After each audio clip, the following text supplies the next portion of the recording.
Good morning বন্ধুরা, তোমরা সবাই কেমন আছো? আশা করি তোমরা সবাই খুব ভালো আছো। আমরাও মোটামুটি ভালোই আছি আর কি। সকাল সকাল এখান থেকে শুরু করলাম আর আজকে একটা নতুন দিনে নতুন ভিডিও নিয়ে চলে এসেছি। তো তোমরা সবাই আমার পাশে থাকো আর এভাবেই দেখতে থাকো ভিডিওটি। আর দেখো, এখন সকাল সকাল আর কি বিছনাটা গুছিয়ে নিচ্ছি আর কি। আর মেয়েরা আর কি স্কুলে চলে গেছে, ওদেরকে আগে অল্লিস উল্লিস বানিয়ে দিয়েছি, তারপর আর কি ওরা স্কুলে চলে গেছিলো। তো ভাবলাম আর কি বিছনাটা আর কি গুছিয়ে নিই, গুছিয়ে তারপর আর কি অন্য কাজে আর কি হাত দেবো। তো দেখো বিছনাটাকে গুছিয়ে নিচ্ছে। আর যারা আমার ভিডিওটি দেখছো পুরো পুরো ভিডিওটাই দেখো, কিন্তু অর্ধেক করে ভিডিওটা পুরোটা না দেখলে তো আমার ভিডিওটাতে তোমরা বুঝতে পারবে না আমি কী করছি বা কী দেখাচ্ছি। তোমরা পুরো ভিডিওটা দেখো। আর যারা যারা ভিডিওটি দেখছো নতুন বন্ধুরা, তোমরা একটু সাবস্ক্রাইব করে আমার পাশে দেখো আর বেল আইকনটি অন করে রেখে দিও। যখনই আমি ভিডিওটি পোস্ট করব তোমাদের কাছে আর কি চলে যাবে আর কি। আর যারা ভিডিওটি দেখছো তারাও কিন্তু একটা লাইক একটা কমেন্ট করো, তাহলে তো বুঝতে পারবো আমার ভিডিওটা কীরকম হচ্ছে। তো দেখো, এখন কিন্তু আমার বিছনাটা গুছানো কিন্তু কমপ্লিট হয়ে গেছে। আর আজকে ভাবলাম মেয়েরা তো করে নেই, ওরা স্কুলে গেছে, তো ভাবলাম আর কি জানলাটা আর কি খুলবো না। তো জানলাটা আর কি রয়েই গেছে আর কি, খুলিনি আর কি। তারপর দেখো চলে এসেছি। এগুলো কবে থেকে ভাবছি আর কি যে এগুলো ধুবো ধুবো, ভাবতে ভাবতে আর কি দিন চলে যাচ্ছে। তো আমার ধোয়া হচ্ছিল না।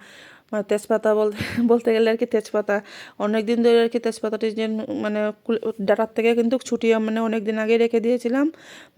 এগুলো আর কি ধুতে পারছিলাম না আর কি। ধুবো ধুবো করতে করতে অনেক দিনই চলে যায়। ফাইনালি আর কি আজকে এগুলো ধুয়েই ফেললাম। ধুয়ে আর কি রোদ্রে শুকিয়ে আর কি ডিব্বাতে ভরে আর কি রাখবো আর কি। তো ভাবলাম আগে ধুয়ে দিয়ে তারপর আর কি রোদ্রে মেলে দেবো। তারপর আর কি ভাবলাম একটু সময় একটু আর কি ভিজিয়ে রাখবো, না হলে দেখবি একটু নোংরা নোংরা বেরোয়। তো তো ভাবলাম আগে একটু সময় ভিজিয়ে রাখি, তারপর আর কি ধুয়ে রোদ্রে দিব। তারপর আর কি এগুলো ভিজিয়ে তারপর কতগুলো আগে কাপড় ভিজাবো। আজকে কাপড়ও অনেকটা জমে গেছে, এক বালতি হয়ে গেছিলো আর কি। গতদিন তো ধুইনি, তার জন্য এক বালতি কাপড় হয়ে গেছে। তো সেগুলোকে ভিজাবো। আর এদিকে দেখতেই পাচ্ছ দেখা যাচ্ছে কতগুলো বাসনও ছিল, কিন্তু সকাল তো ধুইনি, মেয়েরা স্কুলে যাবে বলে অনেকটা তাড়াহুড়ো লেগে গেছিলো। ওরা যদি সময় মতো স্কুলে না যায় তাহলে তো হবে না। ভাবলাম আমার কাজটা না হয় একটু পরেই করব, ওদেরকে স্কুলে পাঠিয়ে তারপর আমার কাজটা নিশ্চিন্তে মনে আর কি করবো।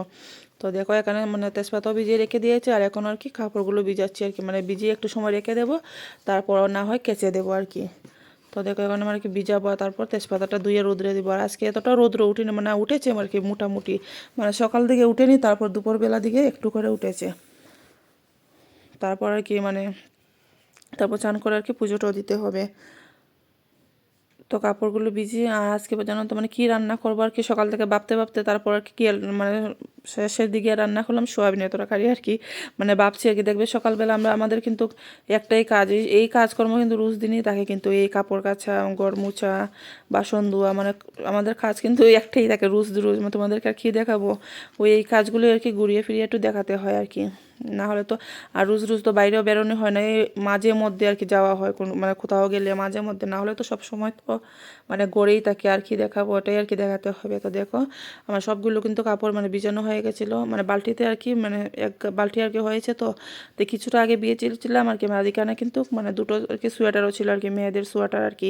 তো সোয়েটারই এক বালতি হয়ে গেছিলো, তার জন্য আর কি স্রাফের জলে আর কি হচ্ছিল না বলে এই গামলাতে করে ভিজিয়ে তারপর বালতিতে আর কি উঠিয়ে রেখে দিয়েছি।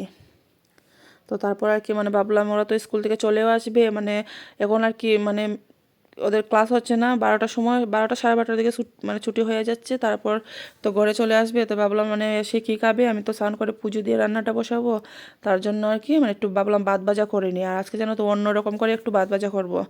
আর এদিকে দেখো আমি ডিমের একটা অমলেট করে রেখে দিয়েছিলাম, আমার বড় মশাই আর কি খাবে ভাত দিয়ে। আমরা কিন্তু ভাত ভাজা খাবো, আমি আমার মেয়েরা স্কুল থেকে চলে আসলে তারপর ভাত ভাজা খাবো। আর আমি কি করেছি বলো তো, ভাত ভাজা হয়ে গেছে, আমি ভাবলাম একটু আমি খেয়ে নিই, খিদেও পেয়ে গেছে। আর আমার বড় মশাই তো এগুলো খায় না, ভাত ভাজা যতই তুমি খো না কেন খাবে না এগুলো। ওনার আর কি প্লেন ভাতই ঠিক আছে আর কি, নর্মালি ভাত আর কি। তাই আর কি ডিম অমলেটটা করে দিয়েছি। আর গতকালকে তো একটু ডাল ছিল, ওই যে বললাম ফরাস বিসের ডাল, সেগুলো দিয়ে আর ডিম অমলেট দিয়ে আর একটু অল্প একটু আলু ভাজা ছিল, সেটা দিয়ে আর কি খেয়ে নিয়েছিল। তারপর আর তোমাদেরকে যে বললাম যে ভাত ভাজাটা একটু অন্যরকম করবো বলতে গেলে আর কি, আজকে হলুদ দিই না আর কি, অন্যদিনকে তো একটু হলুদ দিই আর কি, হলুদ দিয়ে ভাত ভাজাটা করি। আর আজকে কিন্তু এক ফোঁটাও হলুদ দিইনি, হলুদ ছাড়াই করেছি। আর ভাত ভাজাতে কিন্তু আমি ডিমের অমলেটটাও দিয়েছি, গুঁড়ো করে রেখে দিয়েছি, তারপর কি সেই ডিমটা দিয়ে দিয়েছি। তো তখন দেখতেই পেয়েছিলাম আমি তেজপাতা কিন্তু ধুইয়ে রোদ্রে দিয়ে এসেছি। উপরে যে আমাদের কাজ হচ্ছিল, সিঁড়ি হয়েছে সেখানে আর কি ছাদের উপরে গিয়ে সিঁড়িতে করে দিয়ে এসেছি। তো এখন কিন্তু একটু রোদ্র উঠেছে, আর সকাল দিয়ে তো এক ফোঁটাও রোদ্র কি ছিল না।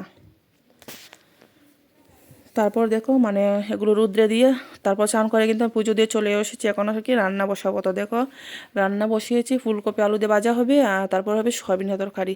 আর তার আগে একটা ঘটনা ঘটেছে, কি বলো তো, মানে ফ্রিজে কিন্তু মাছও ছিল। তো ভাবলাম মাছ রান্না করব নাকি সয়াবিন রান্না করব। তো বড়মশাই এসে বলছিল যে মানে সয়াবিনের রান্নাটা করে না, মানে মাছ না হয় মানে গতকালকে আর কি মানে পরের দিনের কথা আর কি, পরের দিন রান্না করা যাবে। তো মাছ কিন্তু আমি মানে বেরও করে নিয়েছিলাম মানে ফ্রিজ থেকে, পরে আবার কি কি করব, পরে আবার ঢুকিয়ে রেখে দিয়েছি মানে ফ্রিজে, মানে পরের দিন করব বলে। আর রোজ রোজ দেখবে মাছ কিন্তু খেতেও ভালো লাগে না। তারপর কি করব, মানে সয়াবিনটাই রান্না করছি। আর এখানে দেখো সয়াবিনটা কিন্তু একদম মানে আদা রসুন একটা পেস্ট করে দিয়েছে, খেতে কিন্তু খুব ভালো হয়েছিল আর কি। মানে এটাতে দিয়েছি ফুলকপি আর আলু, আর আজকে জানো তো মানে সব কিছুতেই ফুলকপি আর আলু, ভাজাও করেছি ফুলকপি আলু, আর সয়াবিন তরকারিতেও দিয়েছি ফুলকপি আর আলু আর কি। মানে দুটোতেই আর কি ফুলকপি আর আলু দিয়ে হয়েছে। আর ফুলকপিও অনেকটাই ছিল, তো ভাবলাম একটু মানে শেষ হোক, তাহলে না হলে তো নষ্ট হয়ে যাবে, তাই আর কি এগুলো দিয়েই করেছি। দেখো আমার কিন্তু সোয়াবিন তরকারিটা হয়ে গেছে, মানে যে ওই যে বললাম ঘটনাটা, মাছটা বের করে আবার কিন্তু ঢুকিয়ে রেখে দিয়েছি। তো দেখো এখানে কিন্তু আমার সোয়াবিন তরকারি হয়ে গেছিলো। আর আজকে কিন্তু ফুলকপি আলু দিয়ে করেছি, তো মানে খেতেও কিন্তু খুব ভালো হয়েছিল, যেহেতু আদা রসুনের পেস্ট দিয়েছিলাম তাই আর কি। তো দেখো এখন কিন্তু মানে দুপুরে খাওয়ার পর কিন্তু এখন চলে এসেছে একদম সন্ধ্যের সময় আর কি। তো দেখো সন্ধ্যের সময় একটু চা বসাবো, আর এখন দেখবে শীতের দিনে যদি একটু চা না খাওয়া হয় তাহলে কিন্তু জমে না। তো আর কি মানে চা খেয়ে আর কি এখানে ভিডিও মানে চা করতে করতে আর কি এখানে আর কি ভিডিওটি শেষ করে দেবো। তো তোমরা মানে সবাই আমার পাশে থেকো, আর যারা যারা কিন্তু সুন্দর সুন্দর কমেন্ট করছো তাদের জন্য অসংখ্য অসংখ্য ধন্যবাদ। আর এভাবে সুন্দর করে কমেন্ট করো। আর ভিডিওটি ভালো লেগে থাকলে অবশ্যই আমাকে একটা কমেন্ট করে লাইক করে জানাবে। আর নতুন বন্ধু হলে একটু প্লিজ সাবস্ক্রাইব করে আমার পাশে থেকো। তো চলো আজকের জন্য এইটুকুনি ভিডিওটি এখানে শেষ করে দিচ্ছি, দেখা হবে পরের ভিডিওতে। তো আজকের জন্য টাটা।